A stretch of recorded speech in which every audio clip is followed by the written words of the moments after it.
নাটক লোকমাতা নিবেদিতা। এরপর মাইকে কথা বলবে আমাদের স্কুলের ছাত্রীরা।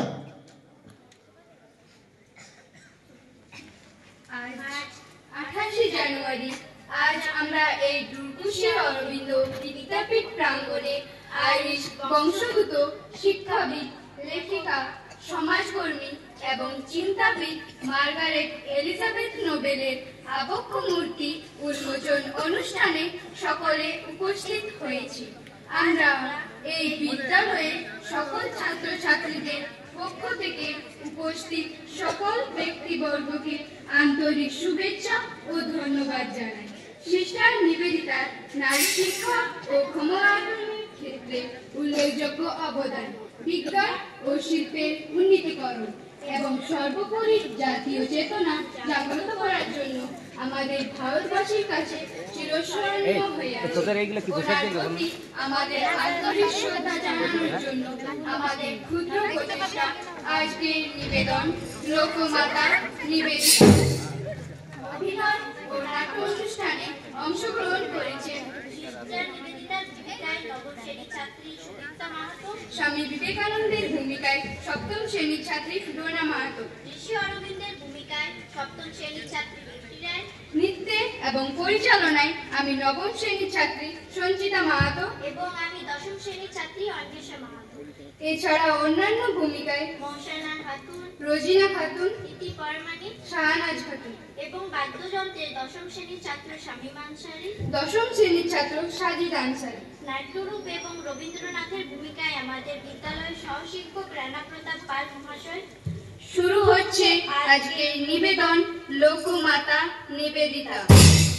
1893 সাল 11 সেপ্টেম্বর, স্থান বিশ্ব ধর্ম মহাসভা, শিকাগো, আমেরিকা। আমেরিকাবাসী, আমার প্রিয় ভাই ও বোনেরা, আপনাদের আন্তরিকতা ও ভালোবাসার জন্য ধন্যবাদ। ও আমি আনন্দিত। আমি এমন একটি ধর্মের প্রতিনিধি যার জন্য আমি গর্বিত। আমার ধর্ম বিশ্বকে এবং সকল মানুষকে আপন করতে শিখিয়েছে। আমরা কেবলমাত্র বিশ্বজনীন ভালোবাসায় বিশ্বাস করি না, সকল ধর্মকে সত্য বলে মনে করি। আমরা গর্বিত যে আমরা এমন একটি জাতি যা পৃথিবীর সমস্ত ধর্ম ও নির্যাতিত মানুষকে আশ্রয় দিয়েছে। আমরা বিশ্বাস করি প্রত্যেক জীবের মধ্যে ঈশ্বর আছেন এবং তিনি সব জায়গায়ই আছেন। অন্যের যা ভালো তা আমাদের শেখা উচিত এবং নিজের মতো করে শোষণ করা উচিত। বিভিন্ন নদীর উৎস বিভিন্ন স্থানে হলেও যেমন তাদের জলরাশি সমুদ্রে এসে মিশে যায়, তেমন সকল ধর্মের লক্ষ্য এক, সাম্প্রদায়িকতা, গোড়ামি, ধার্মন্ধতা এই সুন্দর পৃথিবীকে বহুকাল অধিকার করে রেখেছে। এগুলো নির্মূল করে আমাদের মানবতার জয় গান গাইতে হবে এবং এটাই হবে প্রকৃত ঈশ্বর সেবা। সাধু সাধু সাধু। 1895 সাল নভেম্বর মাস, লেডি ইজাবেল মগসের বাড়ি, ইংল্যান্ড।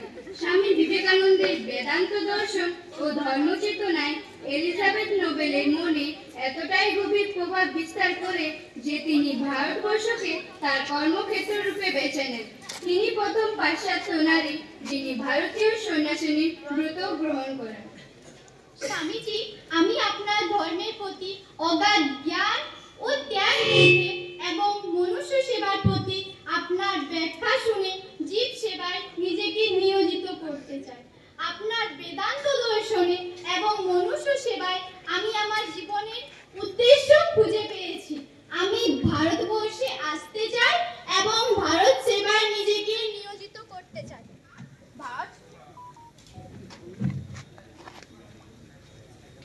ভারত সেবায় যদি তুমি নিজেকে নিয়োজিত করতে চাও তাহলে ভাবলে চলবে না মানুষেরা প্রথমত তোমাকে অচ্যুত মনে করবে, কারণ তুমি অন্য ধর্মের। ভাবলে চলবে না মানুষেরা তোমায় ভয় পাবে, কারণ তুমি ইংরেজ মহিলা এবং এই ভারতবর্ষের প্রচন্ড গরম আবহাওয়া তোমাকে কষ্ট দেবে। এগুলির উপেক্ষা করে যদি তুমি নিজেকে মানুষ সবাই নিয়োজিত করতে চাও তাহলে আমি স্বামী বিবেকানন্দ তোমাকে ভারতবর্ষে স্বাগত জানাই। তুমি হবে ভারতের নিবেদিত প্রাণ, তুমি হবে সিস্টার নিবেদিতা। 1898 সাল 13ই নভেম্বর মেয়েদের লেখাপড়া শেখানোর জন্য নিবেদিতা উত্তর কলকাতার বাগবাজার অঞ্চলে ঘোষপাড়া লেনে একটি মেয়েদের স্কুল খোলেন। সকল বর্ণের ভারতীয় নারীদের জীবনযাত্রার উন্নতি ছিল ওনার প্রথম লক্ষ্য।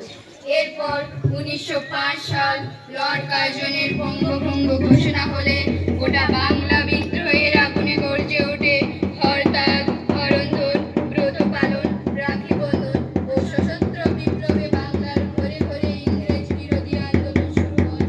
ভগিনী দীপিকা ঝাঁপিয়ে পড়েন এই আন্দোলনের সমর্থনে। চলে যান বরোদা সাউজিরায় সিন্ধিয়ান কলেজে, সেখানে অধ্যাপনা করছেন অরবিন্দ ঘোষ।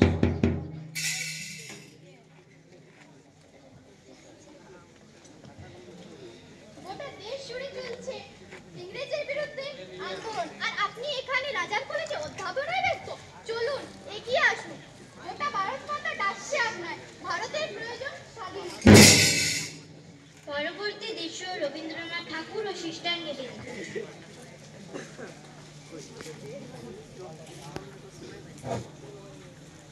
তুমি মানবের মধ্যে ঈশ্বর দেখতে পাও, তুমি জীবের মধ্যে ঈশ্বর দেখতে পাও, দরিদ্রের মধ্যে ঈশ্বর দেখতে পাও। তুমি তোমার সর্বস্ব দান করেছো এই দেশকে, কিছুমাত্র নিজের জন্য রাখো নাই।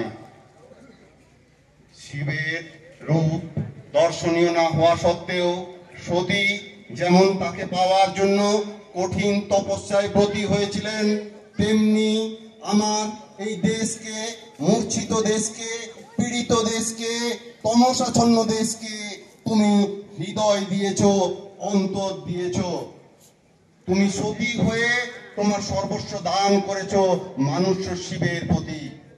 তোমার থেকে কঠিন সাধনা আর কি বা হতে পারে? তাই তোমার মাতৃভাব ব্যক্ত করেছে সমস্ত দেশকে। তাই তুমি এই দেশের আপামর ভারতবর্ষের লোকমাতা, তুমি লোকমাতা নিবেদিতা।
হ্যালো, দিন মাত্র সময় নিয়ে এই ছোট্ট নাটিকাটি বলতে পারি রানা মানে আমাদের শিক্ষক তৈরি করেছেন, ছেলেমেয়েরা করেছে।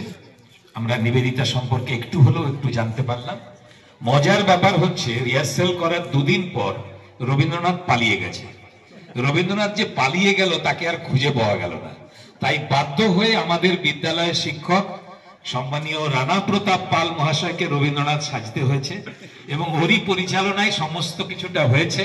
আমি ছাত্রছাত্রীদেরকে বলবো রানা প্রতাপ স্যারের জন্য এবং বাকি যারা অভিনয় করলো তাদের জন্য একটা জোরে হাততালি দেব। আমরা আনুষ্ঠানিকভাবে আজকে আমাদের অনুষ্ঠান এখানে শেষ করছি।